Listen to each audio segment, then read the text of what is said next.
Dear ladies, take a look at these two photos and ask yourself, which face do you like more? And which face looks more attractive, younger, and more tightened for you? I think you'll agree that the person on the right looks younger and more toned. But ask yourself, why is that? Honestly, I'm always surprised by how few women and men know about this point. Although, this area determines whether you'll have facial asymmetry or not, and how quickly you'll develop a double chin. And what's more, this point also affects your health. If there is tension and displacement in this area, your posture can be affected, your shoulders may start to roll forward, you might develop a slouch, and you could even experience clicking in the temporomandibular joint.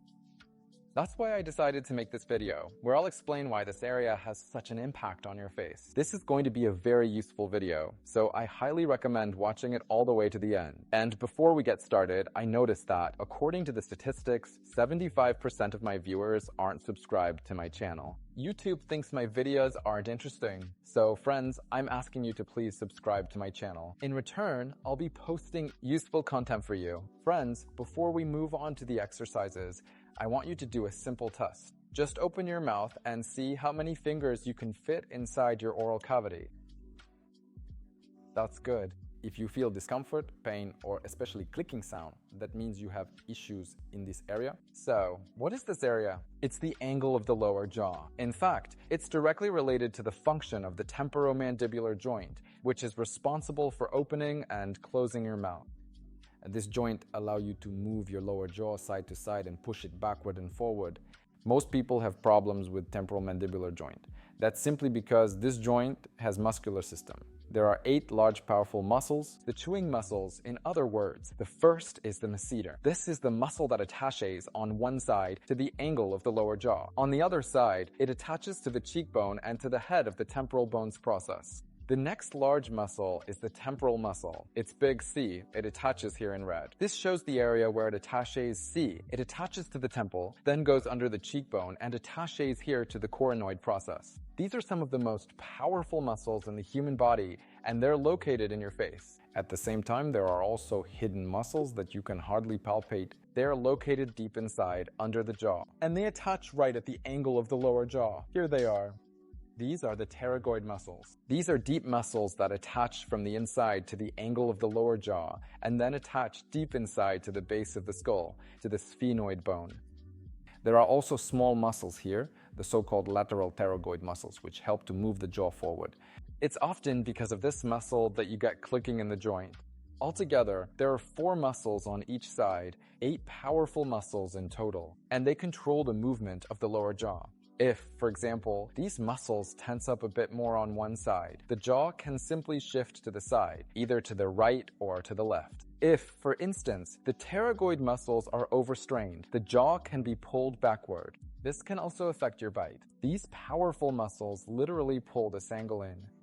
And over time, this angle starts to wear down. It begins to disappear. You might notice that in young people, this contour is usually very well defined. But then, something happens and it gets lost. It disappears. It disappears precisely because of chronic tension in these muscles, since the bone starts to remodel. If there is tension in these muscles, the first thing that usually happens is the face starts to look more square. From a more elongated, oval, upward-pointing triangle shape, a square appears, or, conversely, a triangle with the base facing down. In other words, when the lower jaw becomes heavier, the face looks more tired, and the cheeks start to sag more. And these muscles directly influence this. Tension in these muscles compresses the lymphatic vessels. Because lymphatic drainage happens from the center, moving toward the periphery, to the area under the ears. And all the lymphatic vessels pass through the angle of the lower jaw.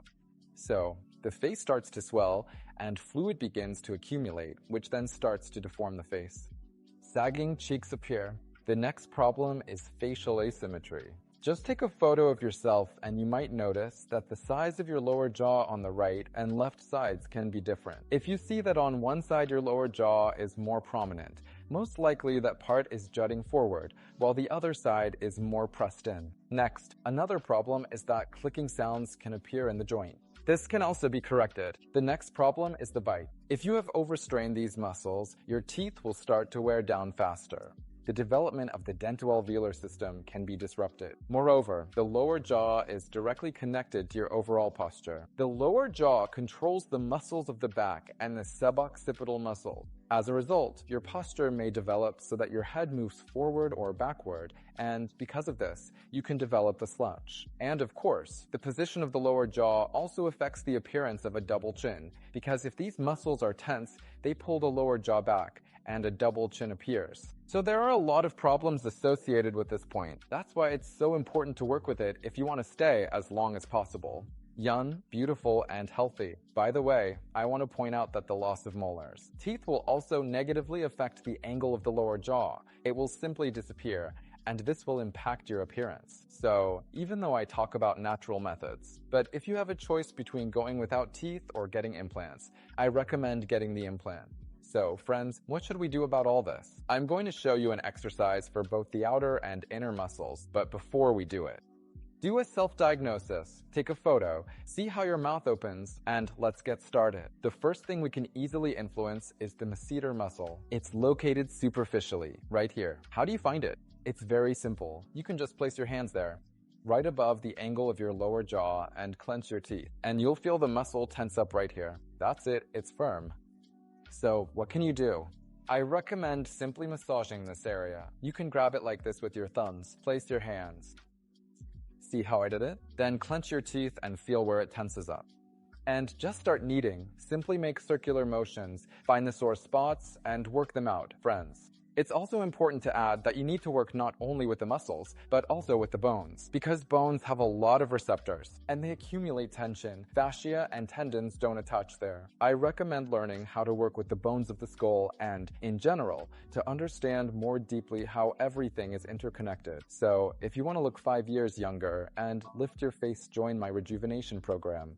Link in the description. I recommend working until you feel a slight pain this way. You really stimulate it to relax. The main thing is not to cross your pain threshold. Once you reach slight discomfort, start massaging. Don't push past the barrier, otherwise you'll most likely feel pain. And that's normal, because the face accumulates a lot of stress. And first and foremost, the jaw muscles are connected to irritation, anger, and aggression. When you endure something, when you can't stomach something, it's all connected to the jaw muscle. That's exactly why it becomes so tight and tense. So, you get it about the superficial jaw muscles, right? Notice how much lighter it feels. I recommend simply doing this massage regularly. The next area is very important.